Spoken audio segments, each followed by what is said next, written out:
Champions ലീഗിൽ ചെൽസിയുടെ goal വിരുന്നു. അയാക്സിനെതിരെ നടന്ന മത്സരത്തിൽ ചെൽസി 5-1 എന്ന വൻ സ്കോറിനാണ് വിജയം നേടിയത്. അതേസമയം മത്സരത്തിന്റെ 15-ാം മിനിറ്റിൽ അയാക്സ് ക്യാപ്റ്റൻ റെഡ് കാർഡ് കണ്ട് പുറത്തായതോടെ അവർ 10 പേരായി ചുരുങ്ങുകയാണ് ഉണ്ടായത്. അതിന് പിന്നാലെ മത്സരത്തിൽ ചെൽസിയുടെ പൂർണ്ണ ആധിപത്യം കാണാനിടയായി.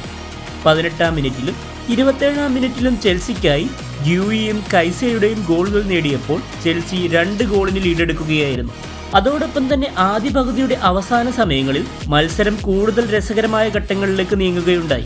കാരണം മത്സരത്തിൽ 3 പെനാൽറ്റിയാണ് റഫറി അനുവദിച്ചത്.